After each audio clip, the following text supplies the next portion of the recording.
Welcome to Mission Evolution Radio Show with Gwilda Wiyaka, bringing together today's leading experts to uncover ever-deepening spiritual truths and the latest scientific developments in support of the evolution of humankind. For more information on Mission Evolution Radio with Gwilda Wiyaka, visit www.missionevolution.org. And now, here's the host of Mission Evolution, Miss Gwilda Wiyaka. We spend close to half of our lives sleeping.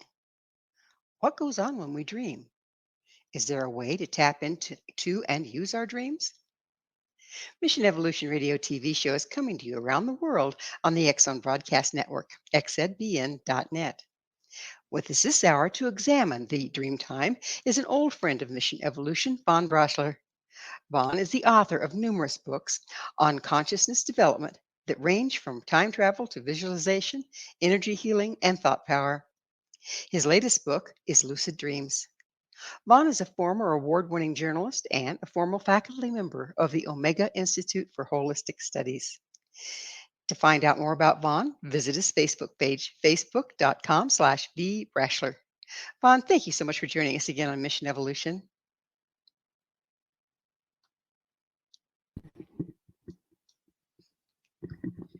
Thanks for joining us again on Mission Evolution, Von.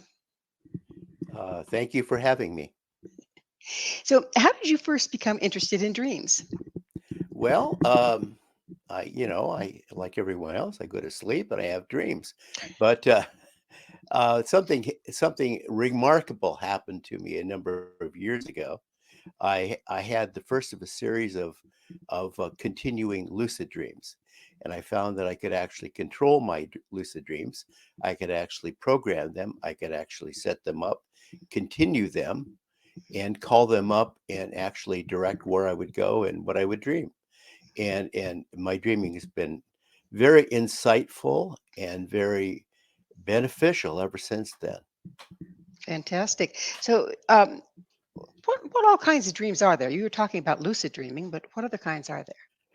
Well, I always say that most people have what we call stress dreams. These are dreams of a restless night when you aren't really fully asleep. You might be tossing and turning. We call those often nightmares or suppressed memories. But what happens is you're not fully asleep. Your body might be mostly asleep, but your physical mind, your brain is still cranking away on yesterday's worries, what happens next. All of these things are just cranking away, and you're trying to analyze them and play them out again. And those are not really good dreams. They're just hashing over things that are unresolved. So I say that a lucid dream is more than just a dream. It's something very, very special, very insightful. Now, the ancients called them prophetic. They called them divine inspiration. They said that you would actually leave your body, you would go somewhere, you would have meetings of a high nature. You can prophesize the future. You could determine healing remedies and concerns. You could explore things that are very meaningful to you on a deep soul level. And I found then that actually the ancients used to do dream work 5,000 years ago, maybe even earlier. Which ancients do you speak of? Well, there were many. Now we can go back easily 3,000 BC and even earlier. We know the ancient Sumerians would put a lot of faith in dreams. The Assyrians, the Babylonians, the Mesopotamians, and then we go forward. We'd see like the Egyptians who would actually induce dreams.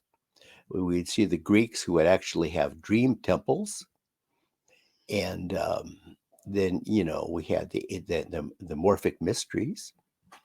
Morpheus was the god of dreams. A current popular theme in all of history of dream work is that is that there would be a divine connection in your dreams, that your soul would go somewhere and have prophetic and divine inspiration. So then you go forward into the Greeks, and the Greeks had dream temples. And then we know that Hippocrates, father of medicine, believed it. Aristotle believed very much into it, very much of it. Then you go forward, and we see in North America, we see the dream walkers of the Native American tradition, who would go into deep, we would call them trances, but they were dreamlike uh, um, departures beyond time and space, where they would go and visit with the ancestors. They would go into the past. They would time travel into the future to see what the future holds. We know that in early India, they believed that part of the soul would leave, and the part of the soul would explore and then bring back insight with it. And this is true of ancient China. It's true around the world. We know that the early Jews believed very much in the power of dreams. The early Buddhists believe that you would time travel in your dreams, and they believed in group dreaming or group soul dreaming. There is a great tradition in around the world, and in many religious traditions. Now, the Christian Church believed in dreams up to a point, and that point was the Inquisition, wasn't it? And then we had people like Martin Luther, who believed that dreams were the work of the devil. The devil's own work. Prince of Darkness would enter your dreams, and the Renaissance rescued it. Um, Coming out of the Protestant Reformation certainly hurt, but then coming out of it, we had a lot of artists. We had the great painting of Jacob's Ladder, and then going forward even to today, modern painters like Gauguin and Rousseau would paint about dreamers. And So, Vaughn, how important? And I know a lot of dreams can be metaphorical. yeah, How important is the ability to recognize and interpret metaphors in your dreams? well, okay, the idea of a dream book, a dream dictionary, dream book goes back all the way to like the 5th century BC in Greece. And we see even today popularity of dream books. And you could look up, what is a turtle? I dream of a black bird. What does it mean? I dreamt of a snake. What does it mean? It I think the answer is, of course these things have meaning, but they have personal meaning to you, which is to say it's very subjective. And I know a lot of people like to go and have their dreams interpreted. But I encourage people to always try to interpret their own dreams. Go into a low level meditation where you're just contemplating, you're mulling it over, and let it settle upon you.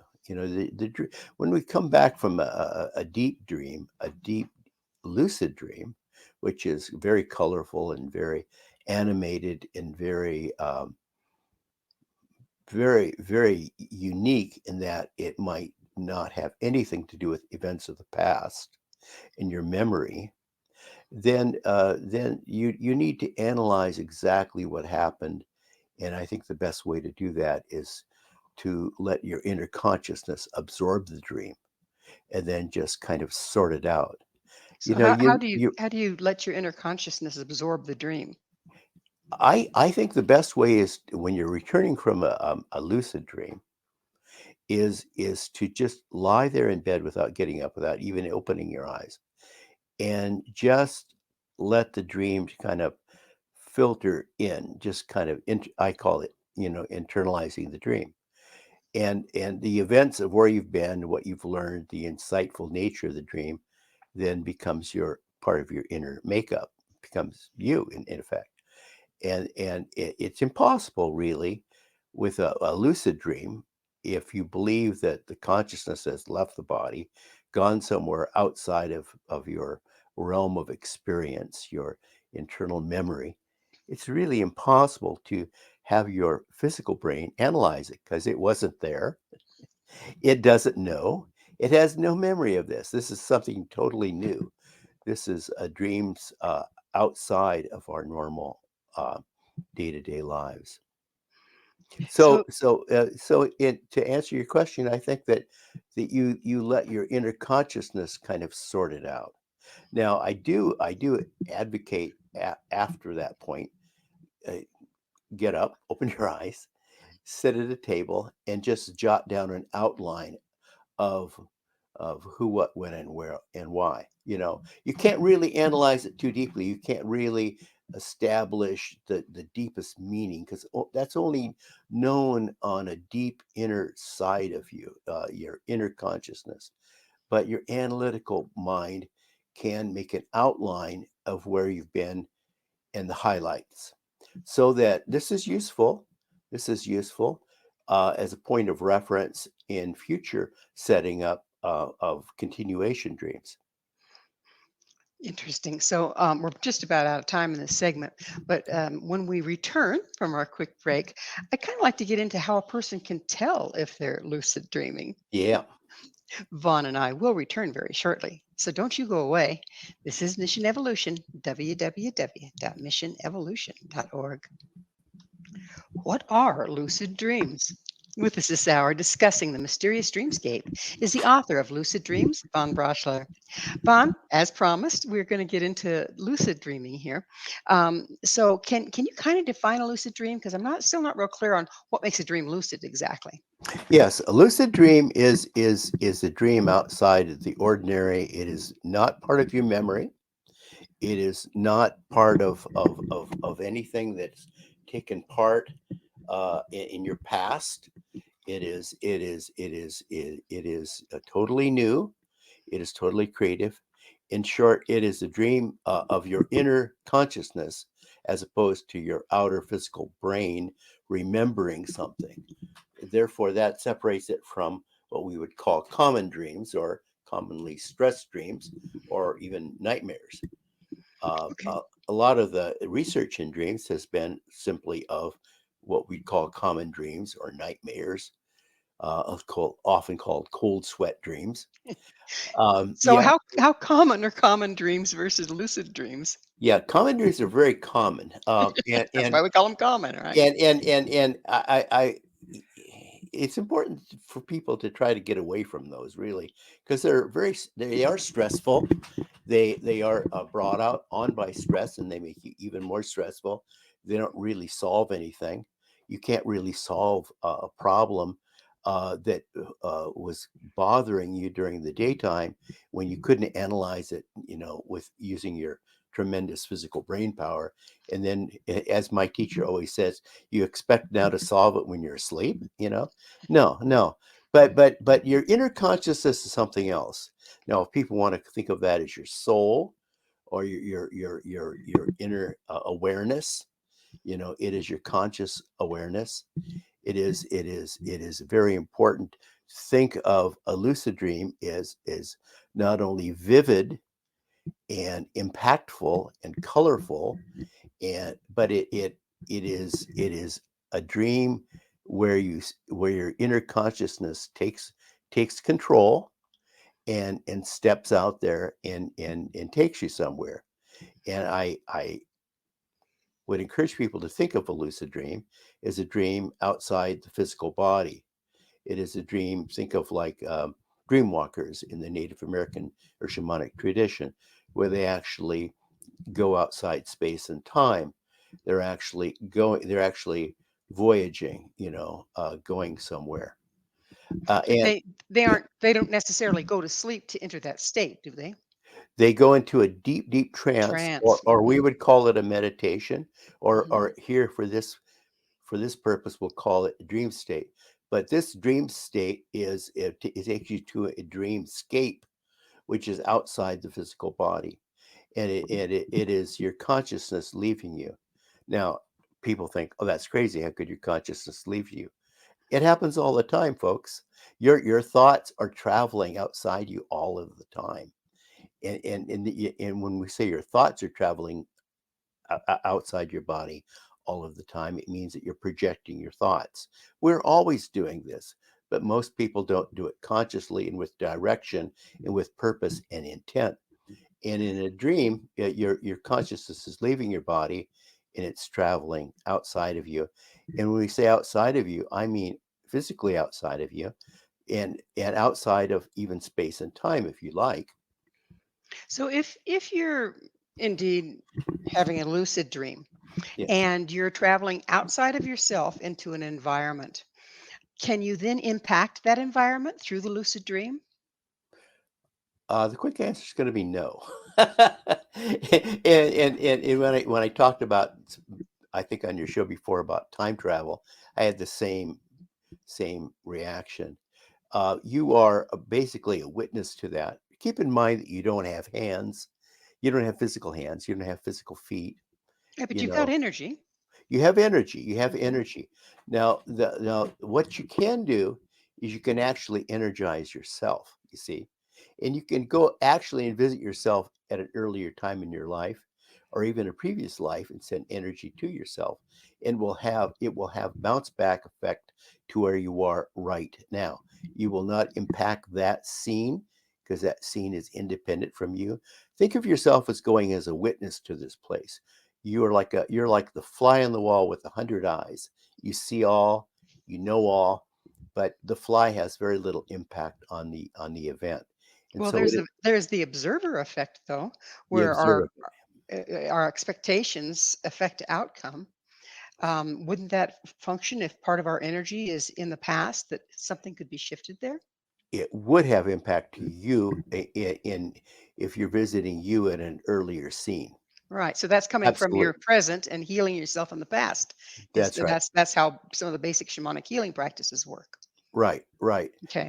And I think that, I think this happens all the time. People are often traveling and visiting things in this fashion, and they may not even be conscious of it on a certain level. That is to say, they are of course aware of it on a subconscious level, but it is hard then for the analytical mind to absorb what's transpired.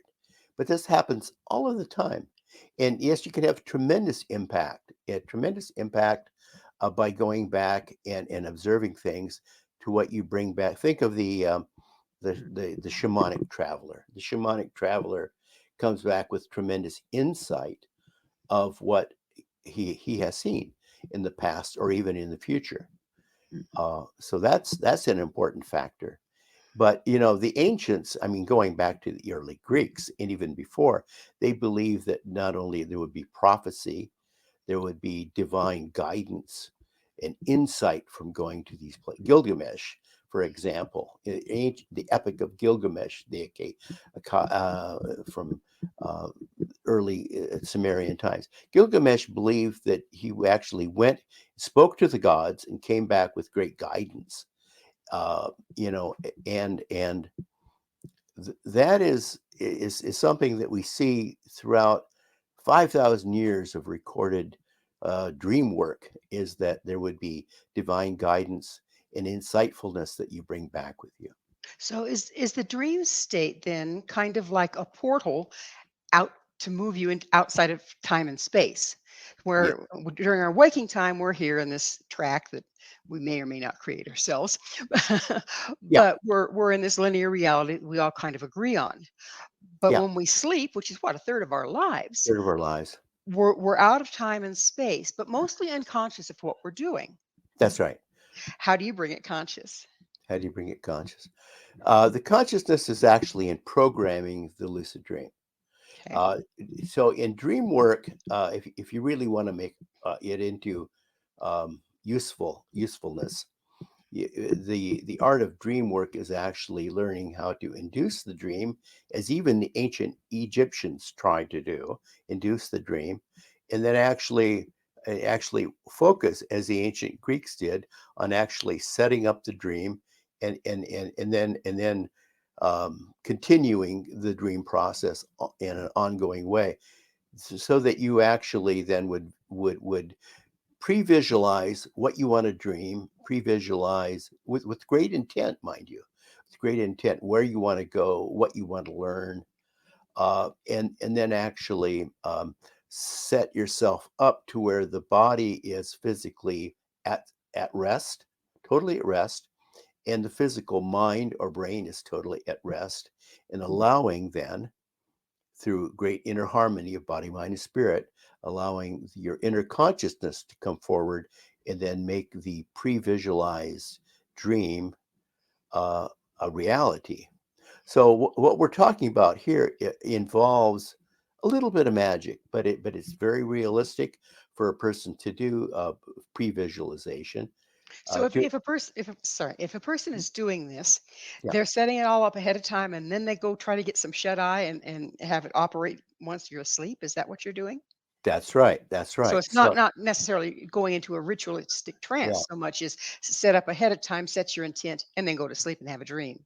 yeah. So I mean, before I was trying to tell people how to do astral projection and astral travel, and I was trying to explain to people how time travel is possible, and I was trying to explain to them how to set up the meditations and actually do this, and then I realized that everybody kind of from time to time does this almost accidentally, and we call this lucid dreaming. So it's much easier, more easier than say meditation or time travel to control your dreams. And in your controlled dreams, you can virtually go anywhere. I mean, anywhere. Is journaling these pretty important? So you journal the setup and then you journal the dream when you wake up and kind of put them together and see what they say if you cross Yeah, reference. yeah. But I think going back to yoga, you really need to visualize. You need creative visualization Okay.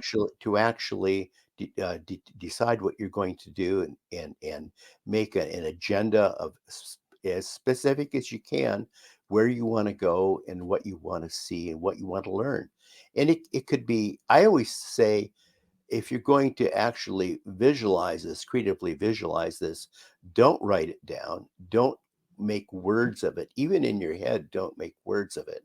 Don't make sounds of it. Actually draw pictures in your head. So you're Draw working through imagery. imagery. Imagery is very important. Because when you here's the reason, when you start thinking of words or verbalizing, then you're actively engaging the physical mind, the analytical mind. And once the analytical mind is involved, it is taking charge. This is my game. And it's like Puts you right back into linear reality, yes? linear reality. And then you're going to have an imaginary trip inside your head. And you're not really, it's going to be fun, but you're not really going to go anywhere and really learn anything. You're going Well, to it be is time for a break. Vaughn and I will be right back to continue our discussion. So you stay right there. This is Mission Evolution, www.missionevolution.org. Can we meet in our dreams? This is Mission Evolution, missionevolution.org. With us discussing dreams is Von Braschler. Visit his Facebook page at facebook.com/vbraschler. Vaughn, can you meet people in your dreams and consciously communicate with them? Absolutely, and I've done it. It's kind of frightening the first time it happens because you think, "Oh my gosh, I thought this was my dream," and then the other person is, "Oh my gosh, I thought this was my dream." So what I found is that a lot of people that I would encounter in a dream state, they might not be in a dream state. They might be actually living, and I might be popping in on them. But if I'm visiting somebody and they happen to be also in a dream state, most people aren't fully conscious of the fact that they're in a dream state. They're reluctant to admit that they're in a dream and somebody else is in the dream and they're dreaming simultaneously. So I've encountered people like this before. Now here's the thing that maybe our audience can identify with. Many people have had the dream of being in what's called the upper room. Okay, the upper room dream is a dream where you're in a room with other people, and typically you might be around a circle. You'd be forming in a circle. Maybe you all be sitting on the floor in a circle, and someone comes into the room, and maybe sits in the middle of the room and starts talking to everybody, and they seem to be talking directly to you. But the trick is they're talking to everybody simultaneously on a very personal level. And people think, oh my gosh, you had that dream too, the upper room dream? Okay. So what I would suggest to you is that everybody in that room was dreaming, and we were all there together. And it was a lucid dream, and it was an insightful dream of learning. And it was a higher level learning. So if we're in linear reality, awake, present, Yeah. Okay. it's linear, right? Yes, yes, If you go into a dream state, yes. the other person doesn't necessarily have to be dreaming exactly that same time, do they? That's right. Because they can visit the dream later. You're already awake and walking around. They go to the same dream later and meet you there. So how do you keep this straight? Well, yeah, here's something that probably will interest people. Um, the idea of shared dreams. Now, you can actually share a dream with somebody, but the trick to this, to sharing dream, is to answer your question, um, the trick to it is that you both need to have the same pre-visualized format of what you're going to dream. You have the same goals in mind. So So, so let me stop you yeah, for a minute. So yeah, you're talking now about consciously choosing to share a dream. consciously sharing to choose a Okay. dream. And in this fashion, you can set up a time and a place and conditions, and then you're going to be simultaneously dreaming. And you can do this, and you will then absolutely you will see someone else, and you'll be there at let's say real time. Okay, you're going to be in shared time. You're going to be in the same time. You'll be simultaneously having the same imagery and the same experience, and you'll be conscious of each other. That's very important, because it's very important in a lucid dream that everybody in the dream is extremely aware where they are and what they're doing. So I always encourage people, uh, adjust yourself, convince yourself that you're there, and what you're doing is you're gathering all your awareness. See, now you have a lot of awareness, conscious awareness in a dream state. Because your inner consciousness, unlike your physical self, has much more going for itself than five physical senses. It has a lot more. So it's not going to be like the same. It's not going to be like touch and see and touch and feel and smell. It's going to be different, but it'll be keener and more acute, and the powers of observation can be much stronger. Um, so that you'll have this, and you'll be there with someone else. Now, the advantage of a simultaneous dream is that you're going to be coming back with a common um, description of what you've seen, and you can actually compare. And this is extremely valuable, that you come back and then you can talk about it later on. I say I've got a kind of an odd one for you that comes Mhm. from my experience. My son and I are really close and wired the same way. And years ago, he started coming to me in my dreams, if you Yeah, will, and telling me what I needed to tell him, yeah, yeah. which was very strange. But when I do that, then whatever it was that he told me to tell him would take place later. Yes. So is that sharing a dream? What exactly is that? No, that's it. Now, in sharing a dream, it is better that it would be like a sibling. It would be better that it would be a child, a relative, a very close friend. Ideally, it would be a twin. Now, it could be like a twin soul. You know, it could be your soulmate. It could be your best friend. People to whom you're very, very close and have a connection. These are really good people to share a dream with. And yes, you are going to have exactly the same outlook on the dream, but everyone is going to be ultimately analyzing it slightly different, and that's why it's good to share a dream. Now, many people could share a dream, and I'm not the first person to think of this. This is ancient technology. It's not just two people; it could be a group of people, and this is extremely powerful. To think So, about it. so when you have a whole bunch of people Yeah, getting together and sharing a dream, a vision, yeah, does that then indeed empower said dream or vision to uh, take place in ordinary reality? absolutely. Ooh, Because this is fun. yes, yes, absolutely. Now, our audience might remember the Maharishi Yoga. He talked about the Maharishi effect. Think about this. He said if 1% of the population would get together and meditate on something, how profound it would be.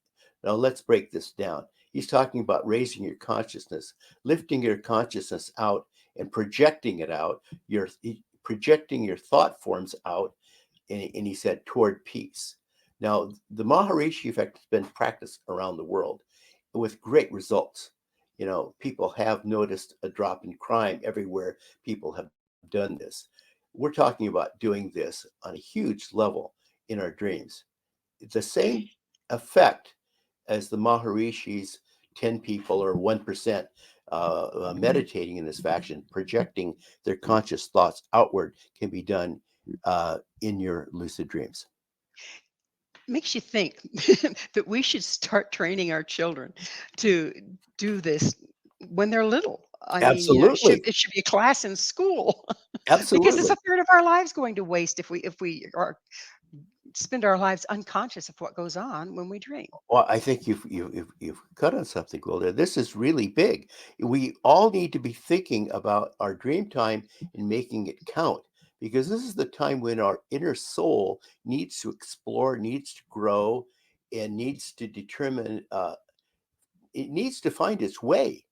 As far as the evolution of the soul, there's so few opportunities during the day. The way we live our lives in these linear fashions with our analytical minds, pocket calculators running our lives for us, it is very difficult for our inner consciousness, our very soul, to evolve in a physical life. Now, your dream time is very special. It is a time when your inner consciousness can actually explore, can actually go outside of you and actually learn. It is a time when you can actually evolve. It is a time when you can actually explore your life purpose, your destiny, the arc of your life, and why are you here, and your inner soul, your inner consciousness is the one part of you, your one facet that actually knows everything about you, where you've been, why you're here, and what you should be doing. Why don't we listen to it? Listen It's to it in your dreams. it would seem like we have in our waking linear reality, we're trying off all this technology to achieve this, to achieve that, Yeah, when we have absolute unlimited access to it when we yeah, sleep. absolutely. The irony is that you're fully awake only when you're fully asleep. I love that. I love that. Yeah. So, does this only happen? And we're about out of time in this segment, but does this only happen during what they call the REM stage of sleep? It is very close to that. It is a time when you're in a deep sleep. Yes. Deep So sleep or REM? Those are two different. oh, okay. Yeah, the rapid eye movement comes usually when you're like the last. Typically, you could do this early, just before you wake up is an ideal time to do it. But the way I have crafted this thing, programming your dreams, you could do it as soon as you close your eyes and you physically are to sleep. In fact, you could do this in a waking dream. You could do this in a daydream, and this is something. Daydreams. Love Yeah, it. Yeah. absolutely. So when you're and we are about out of time in this segment, but when you're in waking state, but you kind of go into that, Yeah, it changes your brain waves when you go into a daydream. If you measure brain waves, when a person goes into a daydream state, they actually go into a different. I think it's they go from beta to Delta. heading towards alpha. Alpha, Yeah, yeah, alpha, and then into delta. Delta is the really deep sleep, deep, deep. deep. Yeah, Yeah, yeah. yeah. Well, it is that wonderful moment. We're going to have to take another station break. Please stay with us as Vaughn and I continue to explore the hidden powers of dreams. This is Mission Evolution, www.missionevolution.org. Is there such a thing as parallel lives? If so, can we visit them in our dreams? This is Mission Evolution, missionevolution.org. We're continuing our discussion with Von Braschler. Visit his Facebook page to find out more about him at facebook.com/vbraschler. So, Von, there's the question of the day. Do we have parallel lives? Well, I'm glad you brought this up because I think the more people get into lucid dreaming, the more conscious they're going to be aware. And I'm choosing the term conscious very purposely. They're going to be consciously aware that they are, in fact, a party to a parallel life. And in this parallel life, they can visit. They can visit this parallel life. They can check in from time to time, and they'll find that there's a similarity between that person and you, and that you can actually find parallel qualities as far as what you're doing. You might actually be living in a different place, of course, and you might be having a different kind of occupation, but you're probably going to have the same people around you. Not necessarily. I'm very conscious of a parallel life that I live, and I visit it frequently. And the more I do lucid dreaming, the more often I check in on this person, and I find out how this person is doing, and I have a little connection to this but person.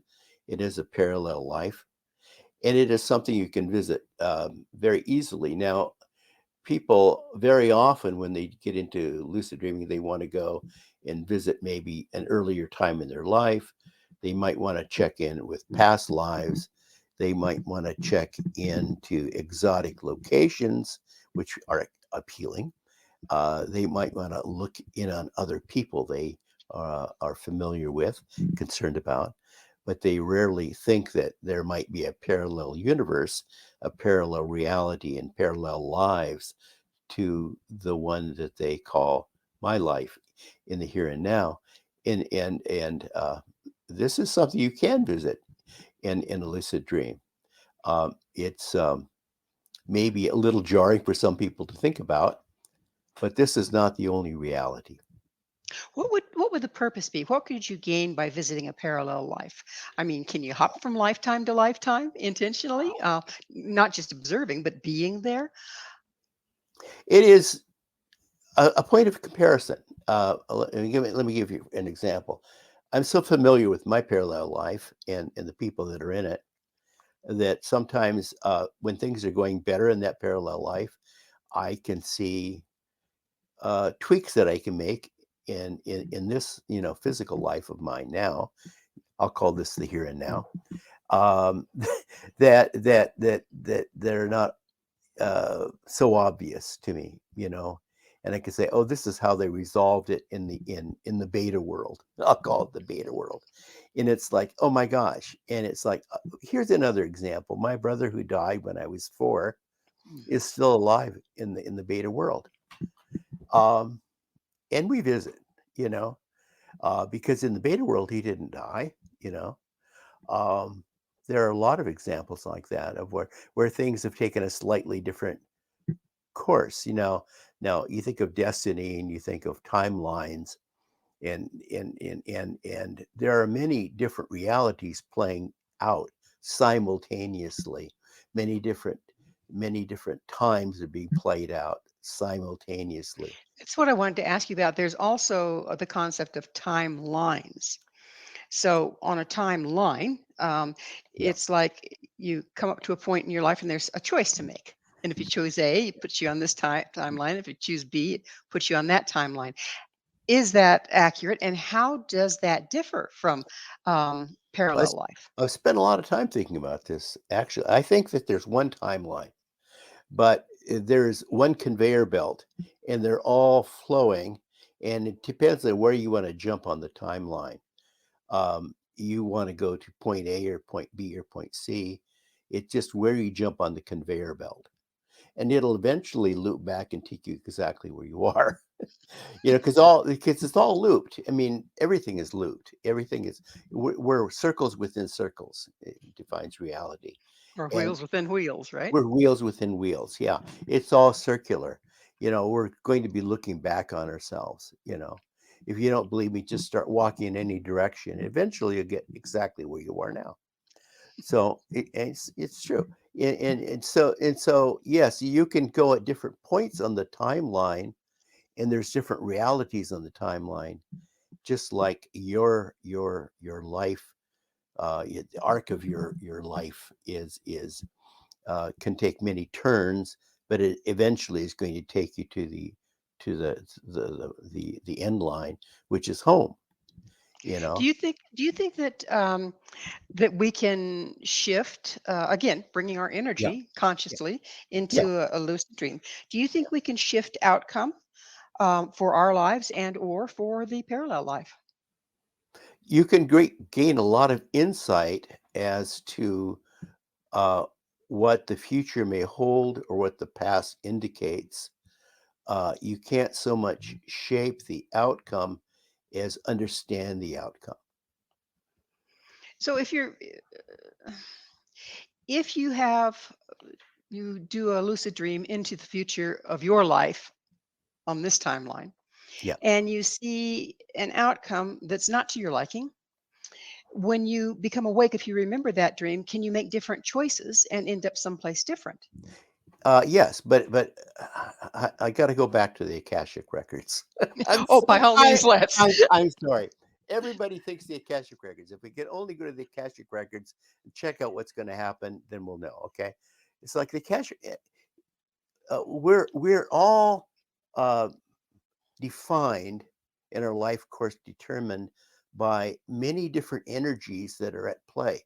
Think of the ripples in a pond, and there are we create our ripples, and then there are other ripples, and then all the ripples form one big ripple, and then another ripple bangs into that ripple, and so all of these energies together form the outcome. So we're just a ripple in the pond.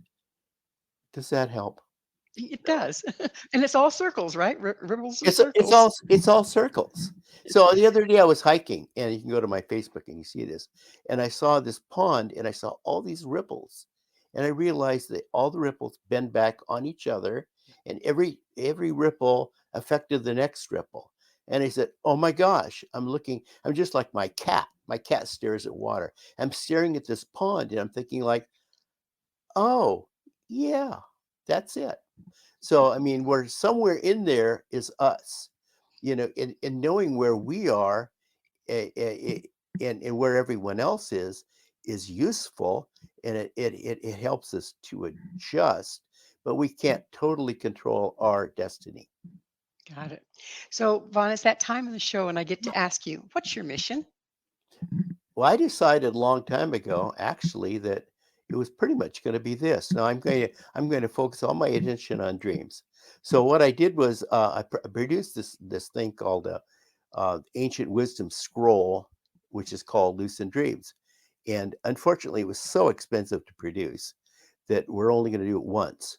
And so, unfortunately, they're going to become collector's items. We're not going to do any more scrolls because they're really beautiful. And there was only one place in the world that could produce them. And they're rather elaborate. So there's only going to be so many of these scrolls. But the Lucid Dreams scroll was an introduction to the topic of programming lucid dreams. So I just read Galley on a new book, which will come out next spring, called Programming Lucid Dreams. And that is a step by step guide as far as preparing the body, doing the creative visualization steps, the imagery, actually setting up the dreams, having continuation dreams, returning to a lucid dream, doing the dream work, cataloging the dream work, and doing dream work on an ongoing basis that's meaningful. Because I think that dreams are probably the best thing that a person could focus on. It's easier to dream if you think about it than to meditate. And the end results are going to be about the same. It's easier to dream than to say to do a vision quest if you were a shaman, but the effects are going to be about the same. So if you could learn to control your dreams and dream effectively, dream work is going to be very beneficial for you in exploring your greater life purpose, why you're here, what you should be doing in your life, and continuing your life course in a meaningful fashion so that you evolve spiritually. Your consciousness can evolve in this lifetime to return home, come back, do it again, and do it again and again and again and again. It's all circles. We're all going to be back here again. And if we don't get it right this time, we'll be doing it next time. Guess what? You get another shot at it, right? That's right. Well, we're virtually out of time, Vaughn. Tell us real quick. Are there still scrolls available? There are scrolls. We did the Lucid Dream scrolls, and we did one on past lives, Mhm. which are kind of intertwined, the two subjects. And those are still available, and then but we won't be repeating them because of the cost factor. Got it. So the Well, we're rest. we're going to have to call it good because we are out of time. Vaughn, thanks so much for coming on the show and sharing your wisdom. Thank you. Our guest this hour has been Von Braschler, the author of numerous books on conscious development, including his latest, Lucid Dreams. To find out more about Von, you can visit his Facebook page, facebook.com/bbraschler. This has been Mission Evolution with Gwilda Wiyaka. For more information or to enjoy past archived episodes, visit www.missionevolution.org. But please be sure to join us right here next time. This mission will continue, bringing information, resources, and support to an evolving world.